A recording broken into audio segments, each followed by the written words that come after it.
കേരളത്തിൽ തെരഞ്ഞെടുപ്പിന് ഇനി ഒരാഴ്ചയിൽ താഴെ സമയം മാത്രമാണ് ബാക്കിയുള്ളത്. ഇപ്പോൾ കേരളത്തിലെ ഹോട്ട് സീറ്റ് ഏതാണ് എന്ന് ചോദിച്ചാൽ തൃശ്ശൂരിനേക്കാൾ ഒരു പക്ഷേ മുൻപന്തിയിൽ നിൽക്കുന്നത് തിരുവനന്തപുരമായിരിക്കും. കാരണം ഇവിടെ BJP അക്കൗണ്ട് തുറക്കാൻ ഏറ്റവും കൂടുതൽ സാധ്യതയുള്ള സീറ്റുകൾ, അതിനെ ഹോട്ട് സീറ്റ് എന്ന് വിശേഷിപ്പിച്ചാൽ തൃശ്ശൂരിനേക്കാൾ തിരുവനന്തപുരമല്ലേ എന്നുള്ള ചർച്ചയാണ് ഇപ്പോൾ സജീവമായി നടന്നുകൊണ്ടിരിക്കുന്നത്. ഹോട്ട് സീറ്റിലേക്ക് സ്വാഗതം. ഇന്ന് എന്നോടൊപ്പം ഉള്ളത് ശ്രീ ശ്രീജിത്ത് പണിക്കർ, ശ്രീ മോഹൻ വർഗീസ് എന്നിവരാണ്. ഞാൻ ഈ തൃശ്ശൂരിനേക്കാൾ തിരുവനന്തപുരം പറയാനൊരു കാരണമുണ്ട്. ഈ ബേസ് വോട്ടുകളൊക്കെ നോക്കിയാലും പിന്നെ കഴിഞ്ഞ രണ്ട് തെരഞ്ഞെടുപ്പിലെ നമുക്കത് അനലൈസ് ചെയ്യാൻ പറ്റുകയുള്ളൂ. ഇപ്പോൾ 2009 വിട്ടുകളയാം. 2014-ഉം 2019-ഉം നോക്കുകയാണെങ്കിൽ തൃശ്ശൂരിനേക്കാൾ തിരുവനന്തപുരത്ത് ഒരു ത്രികോണ മത്സരം കൂടുതലായിട്ട് നടക്കുന്നു എന്ന് തന്നെ പറയാവുന്നതാണല്ലോ. തീർച്ചയായിട്ടും. കാരണം BJPയെ സംബന്ധിച്ചിടത്തോളം പ്രത്യേകിച്ച് വളരെ ഓർഗാനിക്കായിട്ടുള്ള ഒരു ഗ്രോത്ത് ഉണ്ടാക്കിയിരിക്കുന്ന ഒരു മണ്ഡലം എന്ന് പറയുന്നത് തിരുവനന്തപുരമാണ്. അത് നമ്മൾ നോക്കിക്കഴിഞ്ഞാൽ ഇപ്പോൾ കഴിഞ്ഞ 3 തെരഞ്ഞെടുപ്പ്, ഇത്തവണത്തേതും അതിന് മുമ്പത്തെ 2 കൂടെ ചേർത്ത് കഴിഞ്ഞാൽ 3 സ്ഥാനാർത്ഥികളാണ് BJPയെ സംബന്ധിച്ച്. O രാജഗോപാൽ ഉണ്ടായിരുന്നു, കുമ്മനം രാജശേഖരൻ ഉണ്ടായിരുന്നു, ഇപ്പോൾ രാജീവ് ചന്ദ്രശേഖർ വന്നിട്ടുണ്ട്. അപ്പോൾ ഈ ഒരു സ്ഥാനാർത്ഥി വരുന്ന സമയത്തും അവരുടെ സാധ്യതകളിൽ എന്തെങ്കിലും കുറവൊന്നും ഉണ്ടാകുന്നില്ല ഇലക്ഷൻ്റെ പ്രചരണത്തിലേക്ക് പോകുന്ന സമയത്ത്. പക്ഷേ കമ്പയർ ചെയ്തത് തൃശ്ശൂരുമായിട്ടല്ലേ. തൃശ്ശൂരിൽ സുരേഷ് ഗോപി അല്ല എങ്കിലോ അതൊരു A ക്ലാസ് മണ്ഡലം തന്നെ ആകണമെന്ന് നിർബന്ധമില്ല. അതാണ് ഈ ബേസ് വോട്ടുകൾ എന്ന് പറയുമ്പോഴുള്ള ഒരു കാര്യം. തീർച്ചയായിട്ടും. അപ്പോൾ അങ്ങനെ നോക്കിക്കഴിഞ്ഞാൽ വളരെ ഓർഗാനിക്കായിട്ട് വളർന്ന് വരുന്ന, അല്ലെങ്കിൽ ഇവിടെ തിരുവനന്തപുരത്ത് കോർപ്പറേഷനിൽ ഈ അടുത്ത 2 തവണയായിട്ട് 35 സീറ്റ് ഒക്കെ നേടുക എന്ന രീതിയിലത്തേക്കുള്ള വളരെ വലിയ രീതിയിലുള്ള ഒരു സാന്നിധ്യം അവർ അറിയിച്ചിട്ടുണ്ട്. അങ്ങനെ നോക്കിക്കഴിഞ്ഞാൽ 100% BJPയെ സംബന്ധിച്ചിടത്തോളം അവരുടെ നമ്പർ 1 സീറ്റ് കേരളത്തിൽ പ്രതീക്ഷയുള്ളത് എന്ന് പറയുന്നത് തിരുവനന്തപുരം. പക്ഷേ അത് ഞാനിപ്പോൾ ഇത് 2019-നെ താരതമ്യപ്പെടുത്തുന്നതിനേക്കാൾ 2014-ഉമായിട്ട് താരതമ്യപ്പെടുത്താനാണ് ആഗ്രഹിക്കുന്നത്. കാരണം 2019-ൽ വേറൊരു സിറ്റുവേഷൻ ആയിരുന്നു. ഇപ്പോൾ BJPക്ക് വിജയസാധ്യതയുണ്ടോ എന്ന് ചോദിച്ചാൽ 2019 താരതമ്യം ചെയ്ത് നോക്കിയാൽ 1 ലക്ഷം വോട്ടിന് തോറ്റ ഒരു മണ്ഡലമാണ്. പക്ഷേ 2014 അങ്ങനെയല്ല. 15,000 വോട്ടിൻ്റെ ഡിഫറൻസേ ഉണ്ടായിരുന്നുള്ളൂ. പിന്നെ വോട്ടർമാരുടെ എണ്ണം കൂടിയിട്ടുണ്ട്. ഇത്തവണയും കഴിഞ്ഞ തവണത്തേക്കാൾ 1 ലക്ഷത്തോളം വോട്ടർമാരുടെ അധികമായിട്ട് വന്നിട്ടുമുണ്ട്. പക്ഷെ താങ്കൾ എങ്ങനെയാണ് ഇത് കാണുന്നത്? തരൂരിനെ തോൽപ്പിക്കുവാൻ പറ്റില്ല എന്ന രീതിയിലാണല്ലോ എല്ലാ തവണയും പ്രചാരണത്തിന് തുടക്കം വരുന്നത്. ഇപ്പോൾ അവസാന ഘട്ടത്തിലേക്ക് നീങ്ങുമ്പോൾ തരൂർ പേടിക്കുന്നു, അല്ലെങ്കിൽ തരൂരിനും തോൽക്കാം എന്നൊരു സിറ്റുവേഷനിലേക്ക് തിരുവനന്തപുരം വരുന്നുണ്ടോ? അങ്ങനെ വരുന്നു എന്ന് തന്നെയാണ് ഞാൻ കരുതുന്നത്. കാരണം തോൽക്കാനാവാത്ത, മുങ്ങാനാവാത്ത ടൈറ്റാനിക് എന്ന ഒരു പ്രതിച്ഛായായിരുന്നു ശശി തരൂരിന് ഇതിനു മുൻപ്. പക്ഷേ ഇപ്പോൾ വൾനറബിലിറ്റി, അല്ലെങ്കിൽ ആ ഒരു തരൂരിൻ്റെ അക്യുലർ ഹീൽ ഇവിടെ വന്നിരിക്കുന്നു. തരൂർ ഒരു പുതുമയുള്ള കാൻഡിഡേറ്റ് ആയിരുന്നു. 2009 അദ്ദേഹം ആദ്യമായി അവതരിപ്പിക്കപ്പെടുമ്പോൾ ഒരു വിശ്വപൗരൻ എന്ന ഒരു പ്രതിച്ഛായ ഉണ്ട്. ഒരു നായർ സമുദായത്തിൽപ്പെടുന്നൊരു കാൻഡിഡേറ്റ്, വിശ്വപൗരൻ, മലയാളിക്ക് അഭിമാനപൂർവ്വം എടുത്തു കാട്ടാവുന്ന. എന്നാൽ 2014 ശക്തമായ മത്സരമുണ്ടായി. 2014 മത്സരത്തിൽ, അതാണല്ലോ മഞ്ജുഷ സൂചിപ്പിച്ചത്, 2014 Tharoor was on a back foot. അതിനുള്ള പ്രധാന കാരണം തരൂറിൻ്റെ ഭാര്യ സുനന്ദ പുഷ്കറുമായി ബന്ധപ്പെട്ടുണ്ടായ വിവാദം, അത് പൊതുജനങ്ങളിൽ ഉണ്ടാക്കിയ ഒരു ചില പ്രതികൂല നിലപാടുകൾ. അതുകൊണ്ട് തരൂർ വീർത്ത് ജയിച്ചു എന്ന് പറയുന്നതാണ് ശരി. ഈ ലോക്സഭാ മണ്ഡലം അന്ന് O രാജഗോപാലിൻ്റെ ഒരു വ്യക്തിപ്രഭാവം അവിടെ പ്രതിഫലിച്ചിട്ടുണ്ടാവില്ല. അന്ന് O രാജഗോപാൽ കത്തി നിൽക്കുന്ന ഒരു സമയമാണ് 2014 അല്ലേ. 15,000 വോട്ടിന് തോറ്റു എന്ന് പറയുമ്പോൾ ഒരു മണ്ഡലത്തിലെ ആകെയുള്ള 7 നിയമസഭാ മണ്ഡലങ്ങളിൽ 4-ലും ലീഡ് നേടുവാൻ അന്ന് BJPക്ക് കഴിഞ്ഞു 2014. പക്ഷേ മറ്റുള്ള 3 മണ്ഡലങ്ങളിലെ അത്ഭുതകരമായ ലീഡാണ് തരൂരിനെ വിജയിപ്പിച്ചത്. അപ്പോൾ 2014-മായി കമ്പയർ ചെയ്യുമ്പോൾ ആ 3 മണ്ഡലങ്ങൾ അവിടെ നിൽക്കുകയാണ്. അതായത് കോവളം, നെയ്യാറ്റിൻകര, പാറശാല എന്നീ 3 മണ്ഡലങ്ങൾ അവിടെ നിൽക്കുകയാണ്. അവിടെ ഈ രാജഗോപാലിന് പോലും സാധിക്കാത്ത ഒരു കരിസ്മ അത് രാജീവ് ചന്ദ്രശേഖറിന് സാധിക്കുമോ? അവസാന നിമിഷവും അത് തന്നെയാണല്ലോ ചർച്ചയിൽ വരുന്നത്. ഈ 3 മണ്ഡലങ്ങളിൽ എങ്ങനെ രാജീവ് ചന്ദ്രശേഖറിന് തരൂരിനെ മറികടക്കാൻ കഴിയും? നമ്മൾ നോക്കിയാൽ 2014 BJPയെ സംബന്ധിച്ചിടത്തോളം ഇതൊരു റിയലൈസേഷൻ ആയിരുന്നു. അല്ലാതെ ആ രീതിയിലത്തേക്ക് 3 മണ്ഡലങ്ങളിൽ മൂന്നാമത് പോകും എന്നവർ ചിന്തിച്ചിട്ടുണ്ടല്ലോ. അവിടെ 4 മണ്ഡലങ്ങളിൽ ഒന്നാമതും 3 മണ്ഡലങ്ങളിൽ മൂന്നാമതുമായി പോവുകയാണ്. നേരെ മറിച്ച് അവിടെ എവിടെയെങ്കിലും 1-2 സ്ഥലങ്ങളിൽ രണ്ടാമതെങ്കിലും വന്നിരുന്നെങ്കിൽ ഇതൊരു പക്ഷേ കവർ ചെയ്യാൻ അദ്ദേഹത്തിന് സാധിക്കുമായിരുന്നു, അല്ലെങ്കിൽ ഒരു മണ്ഡലത്തിൽ ഭൂരിപക്ഷം വരിക എന്ന രീതിയിലത്തേക്ക് അദ്ദേഹത്തിന് വരാമായിരുന്നു. അത് നടന്നില്ല. അപ്പോൾ BJPയെ സംബന്ധിച്ചിടത്തോളം അന്ന് അതൊരു റിയലൈസേഷനാണ്, നമുക്ക് ഇങ്ങനെ ഒരു പ്രവർത്തനം ഇവിടെ നടന്നില്ല എന്ന രീതിയിൽ. 2019 വരുമ്പോൾ വളരെ തിടുക്കത്തിൽ പെട്ടെന്നൊരു സ്ഥാനാർത്ഥി വരുന്നു. അദ്ദേഹം ഗവർണറൊക്കെ ആയിരുന്ന സമയമാണ്. പെട്ടെന്ന് സ്ഥാനാർത്ഥി വരുന്നു, ആൾക്കാർക്കൊരു ആശയക്കുഴപ്പം, ഇങ്ങനെ കുറേയധികം കാര്യങ്ങളുണ്ടായിരുന്നു. ഒറ്റ മണ്ഡലത്തിൽ ഇപ്പോൾ 7 നിയമസഭാ മണ്ഡലങ്ങളിൽ ഒറ്റ മണ്ഡലത്തിൽ മാത്രമാണ് BJPക്ക് ലീഡ് നേടാൻ കഴിഞ്ഞത്, കുമ്മനത്തിന് ലീഡ് നേമത്ത് മാത്രം. അപ്പോൾ പിന്നീട് ഇപ്പോൾ 2024 വരുമ്പോൾ ഞാൻ മനസ്സിലാക്കുന്നത് BJPയെ സംബന്ധിച്ചിടത്തോളം കഴിഞ്ഞ 2 തെരഞ്ഞെടുപ്പുകളിൽ ഉണ്ടായിരിക്കുന്ന റിസൾട്ട്, അതിലെവിടെയാണ് ഹിറ്റ് ഉണ്ടായത്, എവിടെയാണ് മിസ് ഉണ്ടായത് എന്നതിനെപ്പറ്റി കൃത്യമായിട്ടുള്ള ധാരണ അവർക്കുണ്ട്. പ്രത്യേകിച്ച് ഇന്ന് ആൾക്കാർ വളരെ സ്റ്റാറ്റ് ഓറിയൻറ്റഡ് ആയിട്ടുള്ള, സ്റ്റാറ്റ് ഡ്രിവൺ ആയിട്ടുള്ള ക്യാമ്പയിലൊക്കെയാണ് നടത്തുന്നത്. അപ്പോൾ ഇവർക്ക് കൃത്യമായിട്ട് അറിയാം ഈ 3 മണ്ഡലങ്ങളിൽ പിന്നിൽ പോയി. അതുകൊണ്ട് തന്നെ ഇത്തവണ രാജീവ് ചന്ദ്രശേഖരൻ്റെ ക്യാമ്പയിൻ എന്ന് പറയുന്നത് ഈ തീരദേശ മേഖലയുമായി ബന്ധപ്പെട്ട് വളരെ വലിയ രീതിയിൽ നടത്തുന്നുണ്ട്. അവരുടേതായിട്ടുള്ള പല പ്രശ്നങ്ങൾ പരിഹരിക്കുന്നതിന് വേണ്ടിയിട്ട് നമുക്കറിയാവുന്ന പോലെ ഈ മുതലപ്പൊഴി പോലെയുള്ള വിഷയങ്ങൾ, തിരുവനന്തപുരത്തിൻ്റെതായിട്ടുള്ള കുറേയധികം വിഷയങ്ങൾ, പൊഴിയൂർ, ഇങ്ങനെ കുറേയധികം ഒരുപാട് വിഷയങ്ങൾ ഐഡന്റിഫൈ ചെയ്ത് അതിന്മേലാണ് രാജീവ് ചന്ദ്രശേഖർ പ്രചാരണം നടത്തിയത്. പക്ഷേ ഈ തീരദേശ മേഖല എന്ന് പറയുമ്പോൾ അത് കോൺഗ്രസിൻ്റെ ഉറച്ചൊരു ബെൽറ്റാണ്. അവിടെ ഇപ്പോൾ LDFന് വോട്ടുകൾ ഉള്ളത് ഈ അവസാന നിമിഷം ആരാണ് ഇപ്പോൾ എങ്ങാനും BJP ജയിച്ചു പോകുമോ എന്നുള്ള ഒരു ആശങ്കയിൽ തിരിച്ച് ശശി തരൂരിന് കിട്ടാറുണ്ട് ആ വോട്ടുകൾ. ശരിയാണല്ലോ, 2014 കിട്ടിയിട്ടുണ്ട്, 19 കിട്ടിയിട്ടുണ്ട്. അത് N ബ്ലോക്കായിട്ട് കിട്ടാറുണ്ട്. അപ്പോൾ അതിൽ നിന്ന് വ്യത്യസ്തമായി എന്ത് സാഹചര്യം തീരദേശ മേഖലയിൽ ഈ വോട്ടേഴ്സിന്റെ മനസ്സിലേക്ക് കടന്നു ചെന്ന് കൊണ്ടുവരാനായിട്ട് രാജീവ് ചന്ദ്രശേഖരന് കഴിഞ്ഞിട്ടുണ്ട് എന്ന ചോദ്യമുണ്ടല്ലോ. അല്ല, ഇത് തീരദേശ മേഖലയിൽ നമ്മൾ നോക്കിക്കഴിഞ്ഞാൽ ആദ്യമായി തീരദേശവുമായി ബന്ധപ്പെട്ട തൊഴിലിൽ ഏർപ്പെട്ടിരിക്കുന്ന ആൾക്കാരുടെ ഒരു വൊക്കേഷണലായിട്ടുള്ള ഒരു കാര്യത്തിനെ നേരിട്ട് സഹായിക്കുന്ന രീതിയിലത്തേക്കുള്ള പദ്ധതികൾ മാത്രമല്ല ഇവിടെ പറയുന്നത്. ഇപ്പോൾ രാജീവ് ചന്ദ്രശേഖർ പറയുന്ന ഒരു പ്രധാനപ്പെട്ട കാര്യം നെയ്യാറ്റിൻകരയിൽ എയിംസ് കൊണ്ടുവരും എന്നുള്ളതാണ്. അപ്പോൾ എയിംസ് എന്ന് പറയുന്നത് തീരദേശ മേഖലയുമായി നേരിട്ട് ബന്ധപ്പെട്ട ഒരു കാര്യമല്ല, തിരുവനന്തപുരത്തിൻ്റെ സ്ഥിരമായിട്ടുള്ള ഒരു ആവശ്യമാണ്. അങ്ങനെ ആവശ്യമുള്ള ഒരു കാര്യത്തിനെ കൊണ്ടുവരാനായിട്ട് ഒരു സർക്കാരിന് കഴിയുമെങ്കിൽ അത് തിരുവനന്തപുരത്ത് കൊണ്ടുവരുന്നത് ഒരു തീരദേശ മേഖലയിലാണ് എന്നുള്ള രീതിയിലുള്ള ഒരു പ്രഖ്യാപനമാണ്. എന്ന് വെച്ചാൽ നേരിട്ട് ഒരു തൊഴിലുമായി ബന്ധപ്പെട്ട്, മത്സ്യബന്ധനവുമായി ബന്ധപ്പെട്ട് ഒക്കെ കിടക്കുന്ന ആൾക്കാരെ മാത്രമല്ലാതെ ആ ഒരു ഏരിയയിലുള്ള മൊത്തം ഒരു സമസ്ത വികസനത്തിന് വേണ്ടിയിട്ടുള്ള പ്രതിജ്ഞാബദ്ധമായിട്ടുള്ള നിലപാടുണ്ട് എന്നുള്ള ഒരു പ്രഖ്യാപനം, അതൊരു പ്രതീതി ഉണ്ടാക്കാൻ സാധിച്ചിട്ടുണ്ട് എന്നുള്ളതാണ് രാജ്യം. പക്ഷേ അവിടെ ഈ തീരദേശ മേഖലയിലൊക്കെ ഒരു ഒരു യോജിപ്പിൻ്റെ ഒരു അന്തരീക്ഷമാണല്ലോ ഉള്ളത് അല്ലേ. അതൊരു ഇപ്പോൾ സഭയുടെ കാര്യമാണെങ്കിൽ ആ സഭയെ കയ്യിലെടുക്കണം, അത്തരത്തിലുള്ള തന്ത്രപരമായ നീക്കങ്ങൾ അത് തരൂരിന് കഴിഞ്ഞ 3 തവണയും സാധിച്ചിട്ടുണ്ട്. ലത്തീൻ സഭയുടെ കാര്യത്തിലാണെങ്കിലും അതുണ്ട്. ഇപ്പോൾ CSI സഭയുടെ അല്ലേ, ഇപ്പോൾ നാടാർ വോട്ടുകൾ വളരെ പ്രധാനപ്പെട്ടതാണ്. അതുകൊണ്ട് തന്നെയാണല്ലോ BJP മൂന്നാമത് ഈ പറഞ്ഞ 3 നിയമസഭാ മണ്ഡലങ്ങളിൽ പോകുന്നത്. നേമത്തിൽ കോവളത്തും നെയ്യാറ്റിൻകരയിലും പാറശാലയിലും. അത് നേമത്ത് വലിയ ഭൂരിപക്ഷത്തിന് BJP മുന്നിൽ പോകാറുണ്ട്. പക്ഷേ അപ്പോൾ ഈ 3 മണ്ഡലങ്ങളിൽ ബുദ്ധിമുട്ടുണ്ടാക്കുന്നതിന് കാരണം ഈ നാടാർ വോട്ടുകൾ നിർണായകമായ ഒന്നാണ്. അതിലേക്ക് കടന്നു ചെല്ലുവാനായിട്ട് BJPക്ക് രാജീവ് ചന്ദ്രശേഖരനെ എങ്ങനെ സാധിക്കും? താങ്കൾ ആ സഭയുമായിട്ട് വളരെ അവരെ നന്നായിട്ട് വിലയിരുത്തുന്ന ഒരാളാണല്ലോ അല്ലേ. ഇത് മനസ്സിലാകണമെങ്കിൽ തിരുവനന്തപുരം ലോക്സഭാ മണ്ഡലത്തിൻ്റെ അടിസ്ഥാന വൈവിധ്യം മനസ്സിലാക്കണം. അവിടെ നഗര മണ്ഡലങ്ങളെന്ന് പറയാൻ 3 മണ്ഡലങ്ങളാണ്, അല്ലെങ്കിൽ 4 മണ്ഡലങ്ങളുണ്ടാകും. നേമം, തിരുവനന്തപുരം, അതുപോലെ വട്ടിയൂർക്കാവും കഴക്കൂട്ടവും ഇതെല്ലാം നഗരമണ്ഡലങ്ങളാണ്. എന്നാൽ അതിന് പുറത്ത് തിരുവനന്തപുരം നഗരത്തിന് തെക്കുഭാഗത്ത് സ്ഥിതി ചെയ്യുന്ന, തെക്കും പടിഞ്ഞാറുമായി സ്ഥിതി ചെയ്യുന്ന ലത്തീൻ കത്തോലിക്കർക്ക് നിർണായക സാന്നിധ്യമുള്ള കോവളം മണ്ഡലം, അതുപോലെ പാറശാല മണ്ഡലം, അതുപോലെ നെയ്യാറ്റിൻകര മണ്ഡലം, നാടാർ കമ്മ്യൂണിറ്റിക്ക് ഉൾപ്പെടെ പാറശാലയിലും നെയ്യാറ്റിൻകരയിലും നിർണായക സ്വാധീനമുണ്ട്, കോവളത്തൊരു പരിധി വരെ. ഈ 2 സമുദായ വോട്ടുകൾ വളരെ നിർണായകമാണ്. ഈ സമുദായ വോട്ടുകളുടെ ബലത്തിൽ തന്നെയാണ് കാലാകാലങ്ങളിൽ കോൺഗ്രസ് കാൻഡിഡേറ്റ്സ് ജയിച്ചിരുന്നത്. VS ശിവകുമാർ വന്നപ്പോഴത്തേക്ക് മറ്റൊരു നറേറ്റീവായിട്ട് ഇവിടെ തിരുവനന്തപുരം മണ്ഡലത്തിൽ പൊതുവെ വിദ്യാസമ്പന്നരാണെന്ന് പറയുമ്പോഴും അത് ഒരുപക്ഷെ ഈ ലോക്കൽ പ്രൈമോഡിയൽ ലോയൽറ്റീസ് നന്നായി വർക്ക് ചെയ്യുന്ന ഇടങ്ങൾ തന്നെയാണ്. ഉദാഹരണത്തിന് നായർ വോട്ട് എന്ന നിർണായകമാണ്. 17% വരുന്ന നായർ കമ്മ്യൂണിറ്റി മണ്ഡലത്തിലെ ആ നായർ വോട്ടുകളുടെ ഒരു സിംഹഭാഗവും ഒരു നായർ കാൻഡിഡേറ്റ് വരുമ്പോൾ സ്വാഭാവികമായി വരുന്നു. അപ്പോൾ ഈ അടുത്ത സമയത്ത് വരുന്നത് ശശി തരൂർ എന്ന വിശ്വപൗരൻ, നായർ സമുദായത്തിൽപ്പെടുന്ന ആൾ കൂടിയാണ്. സ്വാഭാവികമായി കുമ്മനം രാജശേഖരൻ അതേ സമുദായത്തിൽപ്പെടുന്ന ആളാണെങ്കിൽ പോലും ഒരു വിശ്വപൗരനിലേക്ക് നായർ വോട്ടുകൾ കൺവേർജ് ചെയ്യുന്നത് സ്വാഭാവികമാണ്. ചില നിലപാടുകളുണ്ടായിരുന്നു, യഥാർത്ഥമായി ഒന്നും തന്നെയില്ല. അതൊരു മാറ്റം വരില്ല എന്നാണ് താങ്കൾ പറയുന്നത്. അതിന് മാറ്റം വരും. ഇപ്പോൾ വിശ്വപൗരന് ബദലായി ദേശീയ പൗരൻ വന്നിരിക്കുന്നു, ഒരു വ്യവസായ പൗരൻ വന്നിരിക്കുന്നു.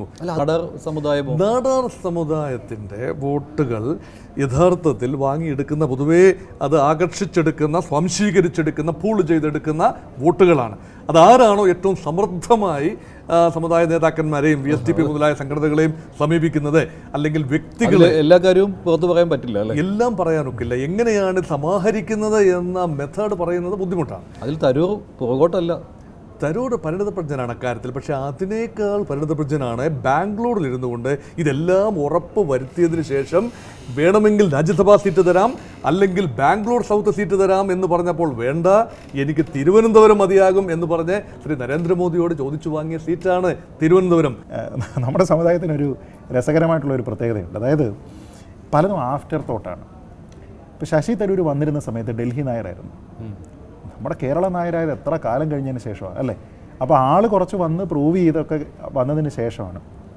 ഇപ്പോൾ ഒരുപക്ഷെ ബാംഗ്ലൂർ നായരായിരിക്കാം, നാളെ ഒരു കാലത്ത് ഈ കേരള നായരോ നല്ല നായരോ ഒക്കെ ആവാം എന്ന രീതിയിലത്തേക്ക് വരാം. അപ്പോൾ ഇതൊരു ആഫ്റ്റർ തോട്ടാണ്. നേരത്തെ സാർ പറഞ്ഞതുപോലെ ഏതെങ്കിലും ഒരു കമ്മ്യൂണിറ്റിക്ക് ആ കമ്മ്യൂണിറ്റിയുടെ മുകളിലിരിക്കുന്ന ആൾ പറഞ്ഞു കഴിഞ്ഞാൽ ഇന്നതുപോലെ ഇന്നടത്ത് വോട്ട് വീഴും എന്ന് പറയുന്നത് ഇപ്പോൾ വളരെ ലിമിറ്റഡ് കമ്മ്യൂണിറ്റീസിന് മാത്രമേ ഉള്ളൂ. നമ്മൾ ഒരുപക്ഷെ ഈ സാമുദായികമായിട്ടുള്ള ഇക്വേഷൻസിലേക്കൊക്കെ തന്നെ കൂടുതൽ വായിക്കുന്നുണ്ടോ എന്നെനിക്കൊരു സംശയമുണ്ട്. കാരണം പലപ്പോഴും ഈ സാമുദായികമായിട്ടുള്ള ഇക്വേഷൻസിന് അപ്പുറത്തേക്ക് രാഷ്ട്രീയമായിട്ടുള്ള പല അടിയൊഴുക്കുകളുമാണ് ഇതിനെയൊക്കെ തന്നെ നിയന്ത്രിക്കുന്നത്. ഒരു ഉദാഹരണം പറഞ്ഞാൽ ഇപ്പോൾ തിരുവനന്തപുരത്ത് 7 നിയമസഭാ മണ്ഡലങ്ങളുണ്ടല്ലോ. ഈ 7-ൽ ഒരെണ്ണം മാത്രമാണ് കോൺഗ്രസിൻ്റെ കയ്യിൽ, കോവളം. ബാക്കി 6 LDF ആണ്. നല്ല ഭൂരിപക്ഷത്തിലാണ് ജയിച്ചിരിക്കുന്നത്. പാർലമെൻറ്റ് തിരഞ്ഞെടുപ്പ് വരുന്ന സമയത്ത് ഈ വോട്ടല്ലേ എവിടെ പോകുന്നത്? ഞാൻ ചോദിക്കുന്നത്, കൺവെൻഷനലായിട്ട് തന്നെ ഇവിടെ വളരെ ശക്തി കേന്ദ്രമാക്കിയിട്ട് LDF കയ്യിൽ വെച്ചിരിക്കുക. അങ്ങനെയുള്ള ഒരു സ്ഥലത്ത് നമ്മുടെ കയ്യിൽ നിന്ന് ഇതേപോലെ ഈ സീറ്റ് പോവുകയാണ് എന്ന് വെച്ചാൽ അതിനർത്ഥം ഈ CPMൻ്റെ വോട്ട്, CPMൻ്റെ അനുഭാവികളാകാം, പ്രവർത്തകരാകാം, പക്ഷേ അവർ ഈ ലോക്സഭാ തെരഞ്ഞെടുപ്പ് വരുന്ന സമയത്ത് കോൺഗ്രസ്സിന് വോട്ട് ചെയ്യുന്നില്ലേ എന്നൊരു സംശയമുണ്ട്. അതല്ല എങ്കിൽ ചുരുങ്ങിയത് ഇവരുടെ സ്ഥാനാർത്ഥി രണ്ടാമതെങ്കിലും വരണം. പക്ഷേ നമ്മൾ നേരത്തെ പറഞ്ഞതുപോലെ ബെനറ്റ് എബ്രഹാം എന്ന് പറയുന്നത് പോലെ കേട്ടിട്ടില്ലാത്ത ആൾക്കാർ, സി ദിവാകരൻ വരുന്ന സമയത്തും കാര്യമായിട്ടൊന്നും ചെയ്യാൻ കഴിയുന്നില്ല. പന്നിൻ രവീന്ദ്രൻ വരുന്നു, പക്ഷേ പ്രചാരണത്തിന്റെ കാര്യം നോക്കുമ്പോൾ മാധ്യമങ്ങൾ തന്നെ പറയുന്നത് അദ്ദേഹം ചിത്രത്തിലേ ഇല്ലാത്ത സ്ഥാനാർത്ഥി. ഞാൻ ചോദിക്കുന്നത് ചിത്രത്തിലേ വരുന്നില്ല. ഞാൻ പറഞ്ഞത് അങ്ങനെയാണെങ്കിൽ നിങ്ങൾക്ക് നിയമസഭയിൽ 7-ൽ 6 കിട്ടുന്ന ആൾക്കാർക്ക് എങ്ങനെയാണ് ലോക്സഭയിലേക്ക് വരുമ്പോൾ നിങ്ങളുടെ സ്ഥാനാർത്ഥി മൂന്നാമതായി പോകുന്നത്? എന്തുകൊണ്ടാണ്? ശശി തരൂരിനെ സംബന്ധിച്ചിടത്തോളം അദ്ദേഹം AICCയിൽ വലിയ സ്വീകാരനല്ലെന്ന് നമുക്കറിയാം. കേരളത്തിലെ നേതാക്കളുടെ ഇടയിൽ വലിയ സ്വീകാരനല്ല. തിരുവനന്തപുരത്ത് മാത്രമായിട്ട് അദ്ദേഹത്തിന് കിട്ടുന്ന സ്വീകാര്യത ഇവിടെ നിന്നാണ്. ഞാൻ ചോദിക്കുന്നത്, CPM എന്തുകൊണ്ട് ഈ സീറ്റ് CPIയിൽ നിന്ന് വാങ്ങിയിട്ട് CPMൻ്റെ കാൻഡിഡേറ്റിനെ നിർത്തുന്നില്ല? അങ്ങനെയാണെങ്കിൽ ഈ വോട്ടെല്ലാം അവിടെ വീഴുമെന്നാണ് ഞാൻ കരുതുന്നത്. അപ്പോൾ അങ്ങനെ നോക്കിക്കഴിഞ്ഞാൽ BJP എന്ന് പറയുന്ന ഒരു ലാർജർ ത്രെട്ടിനെ മറികടക്കുന്നതിന് ശശി തരൂർ എന്ന് പറയുന്ന ഒരു സോഫ്റ്റ്വെയർ ആൾ കുഴപ്പമില്ല എന്നുള്ള ഒരു ചിന്ത CPMൻ്റെ അനുഭാവികളിലെങ്കിലും ഉള്ളതുകൊണ്ടാവാം ഒരുപക്ഷെ തരൂർ ഇവിടെ ജയിക്കുന്നത്. എന്ന് വെച്ചാൽ അനുഭാവികൾ BJP വരരുത് എന്ന് ആഗ്രഹിക്കുന്നുണ്ട്. അത് മാത്രമാണ് തരൂരിന് അല്ല എങ്കിൽ നമ്മൾ ഈ പറയുന്ന മതജാതി വിഭാഗങ്ങളുടെ ഒക്കെ വോട്ടുകൾ ആ രീതിയിൽ മാത്രമേ പ്രവർത്തിക്കുന്നുണ്ടായിരുന്നുള്ളൂ എങ്കിൽ നമുക്ക് കുറച്ചുകൂടെ സ്ട്രെയിറ്റ് ഫോർവേഡ് ആയിട്ടുള്ള താങ്കൾ പ്രതീക്ഷിക്കുന്നത് അത് തന്നെയാണ്.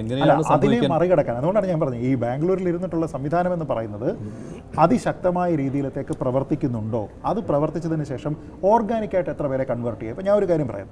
ശശി തരൂരിനെ ഇവിടെ അവതരിപ്പിക്കുന്ന സമയത്ത് അദ്ദേഹം പറഞ്ഞതുപോലെ വിശ്വപൗരൻ, വളരെ സോഫിസ്റ്റിക്കേറ്റഡ് ആയിട്ടുള്ള മലയാളം പറയുന്നയാൾ, വളരെ വലിയ രീതിയിലുള്ള റെക്കഗ്നീഷൻ ഉണ്ടായിരിക്കുന്നയാൾ, അങ്ങനെ ഒരു വലിയ പ്രൊഫൈൽ, ഒരു വലിയ സ്റ്റേറ്റ്സ്മാൻ എന്ന രീതിയിലത്തേക്ക് അവതരിപ്പിക്കപ്പെട്ടയാളാണ്. ആ ആളിനെ തിരുവനന്തപുരത്തുള്ള ആൾക്കാർക്ക് ഇഷ്ടപ്പെട്ടു. കൺവെൻഷനലായിട്ട് നമ്മൾ നീലദേവദാസ് നാളെ ജയിപ്പിച്ചിരുന്ന, A. ചാൾസിനെ ജയിപ്പിച്ചിരുന്ന, PK വാസുദേവൻ നായർ, ഇങ്ങനെ കുറേ ആൾക്കാരെയൊക്കെ ജയിപ്പിച്ചിരുന്ന ആൾക്കാരെ സംബന്ധിച്ചിടത്തോളം ശശി തരൂർ എന്ന് പറയുന്ന ഒരാൾ നമ്മളുടെ ആ ഒരു ഫാൻസീസിന് ചേരുന്ന ഒരാളായി. ശരി, അതിനുശേഷം എന്താ സംഭവിക്കുന്നത്? അദ്ദേഹം 15 വർഷമായിട്ട് ഇരിക്കുകയാണ്. ഇപ്പോൾ വരുന്ന നമ്മുടെ ഈ രാജീവ് ചന്ദ്രശേഖറും നേരത്തെ 2009-ൽ ശശി തരൂർ എന്തെല്ലാമായിരുന്നോ അതെല്ലാമാണ്. എന്ന് വെച്ചാൽ അദ്ദേഹത്തിന് ഇവിടെ ഒരു അദ്ദേഹം കെട്ടിയിറക്ക സ്ഥാനാർത്ഥിയാണ് എന്ന രീതിയിലേക്ക് പറയാൻ കഴിയില്ല.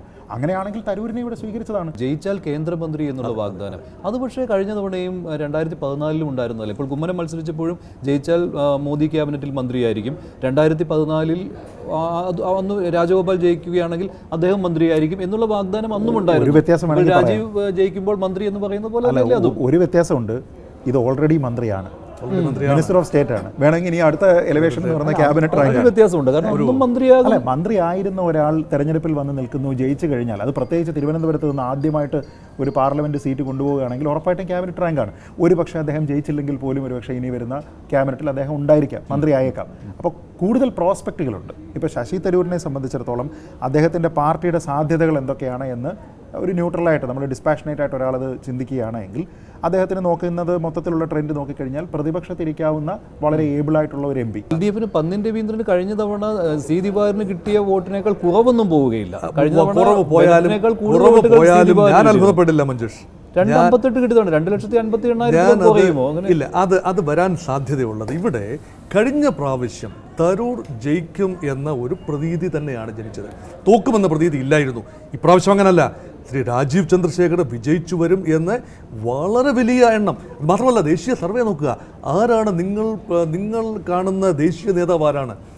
പ്രധാനമന്ത്രി സ്ഥാനത്തേക്ക് നിങ്ങൾ ആരെയാണ് കാട്ടുന്നത് എന്ന് പറയുമ്പോൾ തിരുവനന്തപുരം മണ്ഡലത്തെ 49% പേരും ശ്രീ നരേന്ദ്രമോദി ദേശീയ നേതാവാണ് എന്ന് പറയുന്നതാണ്.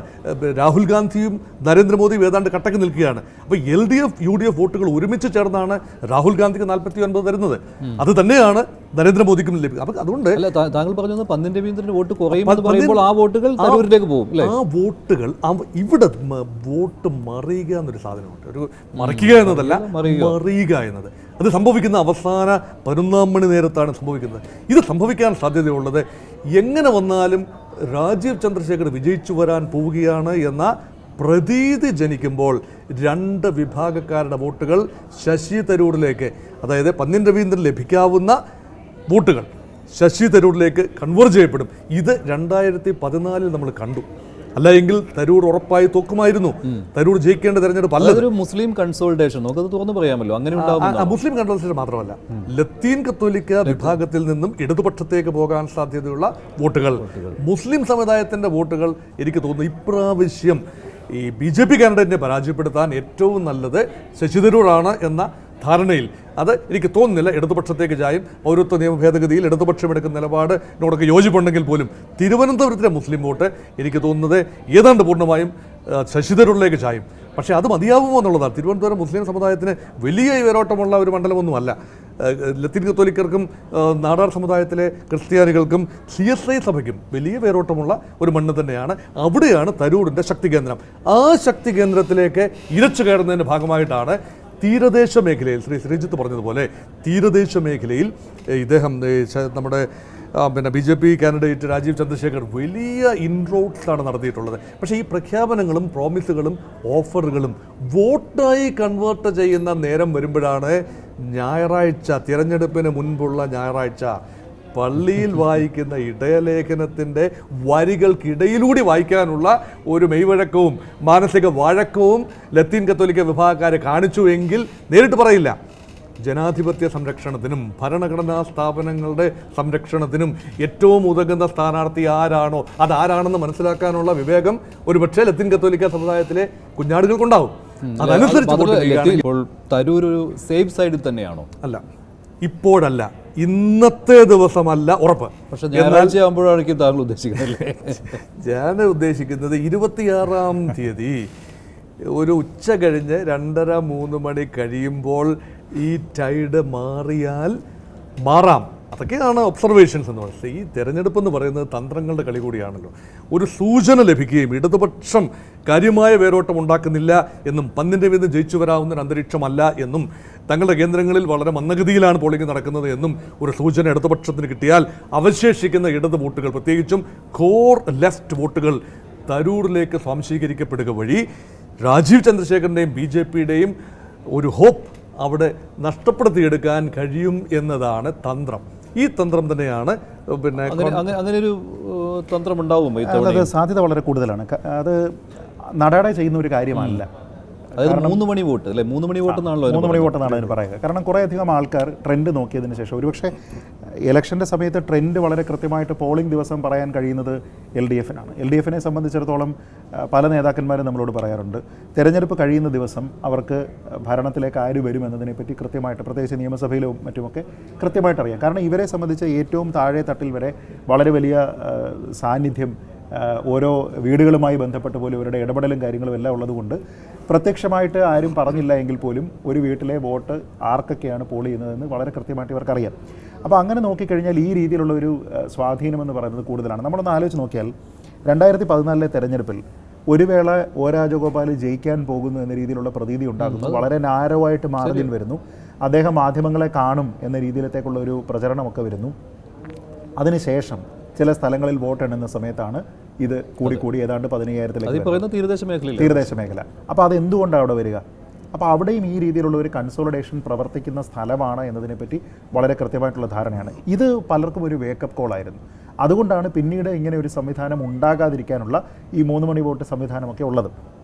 ഞാൻ പറയുന്നത് അല്ല, അവിടെ 3 മണി വോട്ട് സംവിധാനത്തെ താഴ്ത്തണം, അത് വിജയിക്കരുത് എന്നുള്ള അർത്ഥത്തിൽ വന്നാലേ ബി ജെ പിക്ക് ഗുണമുള്ളൂ. അപ്പം ഞാനിതിൽ കാണുന്നൊരു കാര്യം, നിലവിൽ വളരെ ഈവനായിട്ടുള്ള കോൺടെസ്റ്റാണ്. മുൻപ് ഏതെങ്കിലും ഒരു തെരഞ്ഞെടുപ്പിൽ, ഇപ്പോൾ 2014 ഉൾപ്പെടെയുള്ള തെരഞ്ഞെടുപ്പ് നടക്കുന്ന സമയത്ത് ഇന്ന സ്ഥാനാർത്ഥി തോൽക്കാൻ പോകുന്നു എന്ന പ്രതീതിയൊന്നും ഉണ്ടായിരുന്നില്ല. നേരെ മറിച്ച് ഉണ്ടായിരുന്നില്ലേ അവിടെയും ബി ജെ പിയും?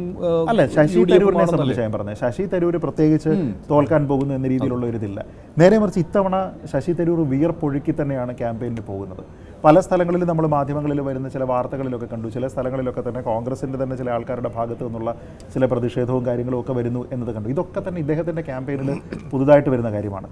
മറുഭാഗത്തും ഇതേപോലെ തന്നെ വളരെ ആക്റ്റീവായിട്ടുള്ള ഒരു ക്യാമ്പയിൻ നടക്കുക. നമ്മൾ തെരഞ്ഞെടുപ്പിന് ഏതാനും ദിവസങ്ങൾക്ക് മുൻപിരുന്ന് ഇത് സംസാരിക്കുന്ന സമയത്ത് ഒരു ക്ലിയർ വിന്നർ എന്ന് നമുക്ക് പറയാനായിട്ട് ഒരാളും ഇതുവരെ ഇല്ല. എന്ന് വെച്ചാൽ വളരെ ഈവനായിട്ടുള്ള ഒരു കോൺടെസ്റ്റാണ്.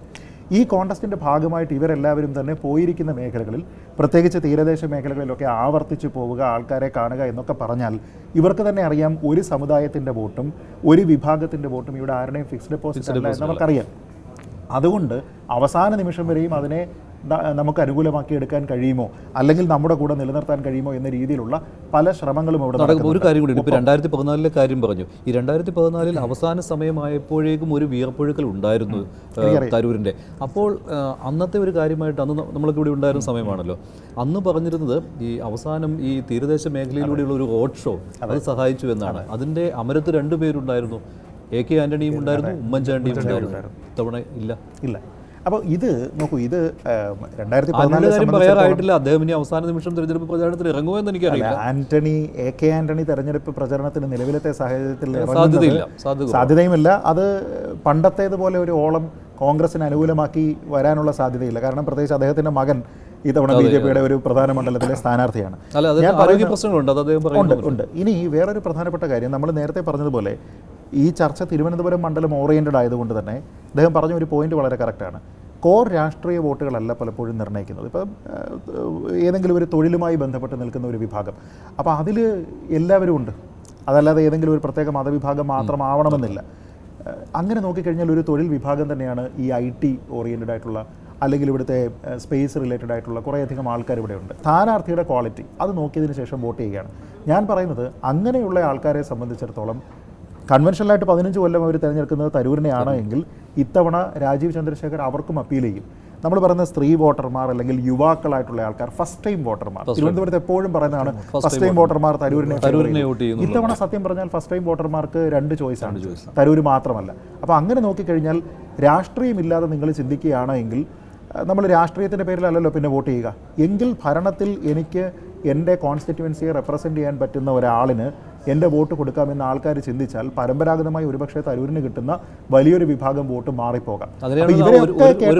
കൂടുതൽ വോട്ടുകൾ പുതിയ വോട്ടർമാരുണ്ട്. കഴിഞ്ഞ തവണ 13 ലക്ഷം സംതിങ് ആയിരുന്നു, ഇത്തവണ 14,30,000 എന്തോ ആണ് ഇപ്പോൾ ആകെ വോട്ട്. അപ്പോൾ ഈ പുതിയ വോട്ടർമാർ നിർണായക ഘടകമാകും. ശ്രീജിത്ത് എന്താണ് കരുതുന്നത്? ഈ ക്ലിയർ വിൻ പറയാൻ പറ്റില്ല, എന്നാലും താങ്കളുടെ ഒരു നിരീക്ഷണമുണ്ടല്ലോ, ഈ തരൂർ ഏത് കടമ്പയും കടന്നു വരുന്നയാളാണല്ലോ. തരൂർ ഒരു ഇലക്ഷനീറിംഗിൻ്റെ മാസ്റ്ററായി മാറിയിട്ടുണ്ട്. 15 വർഷമായിട്ട് അദ്ദേഹം ജയിക്കുന്നു. നേരത്തെ പറഞ്ഞതുപോലെ കേരളത്തിൽ നിന്ന് പ്രാദേശികമായിട്ടുള്ള ഒരു ഘടകത്തിൻ്റെ വലിയ പിന്തുണ ഇല്ലാതെ പോലും അദ്ദേഹം ജയിക്കുന്നുണ്ട്. അദ്ദേഹത്തിൻ്റെ കോർ, അദ്ദേഹം അപ്പീൽ ചെയ്യുന്ന വോട്ടർ ബേസ് എന്ന് പറയുന്നത് കോൺഗ്രസ് വോട്ടർമാരല്ല. കോൺഗ്രസ് വോട്ടർമാരായിരുന്നുവെങ്കിൽ നേരത്തെ പറഞ്ഞതുപോലെ 7-ൽ 6 ജയിക്കുന്നിടത്ത് LDF ജയിക്കുന്നിടത്ത് വോട്ട് കിട്ടുക എന്നുള്ള പറഞ്ഞാൽ അപ്പോൾ അതിനെ കൺവേർട്ട് ചെയ്യാനായിട്ട് അദ്ദേഹത്തിന് സാധിക്കുന്നുണ്ടെങ്കിൽ നേരത്തെ പറഞ്ഞതുപോലെ എപ്പൊളിറ്റിക്കലായിട്ടുള്ള, യൂത്ത് ഓറിയൻറ്റഡ് ആയിട്ടുള്ള, അർബൻ ഓറിയൻറ്റഡ് ആയിട്ടുള്ള ആൾക്കാർ അദ്ദേഹത്തിനെ പിന്തുണയ്ക്കുന്നു എന്നുള്ളതാണ്. പക്ഷേ അതിനപ്പുറത്തേക്ക് ഈ പൊളിറ്റിക്കൽ അല്ലാത്ത ആൾക്കാരുടെ വോട്ട്, അത് തരൂരിന് അനുകൂലമായിട്ട് വരുന്നതിനെ നിലനിർത്താൻ ഇത്തവണ അദ്ദേഹത്തിന് കഴിയുമോ ഇല്ലയോ എന്നുള്ളതനുസരിച്ചിരിക്കും ഇലക്ഷൻ്റെ ഫലമെന്നാണ് ഞാൻ കരുതുന്നത്. ആ ഒരു category of voters normally expressive അല്ല.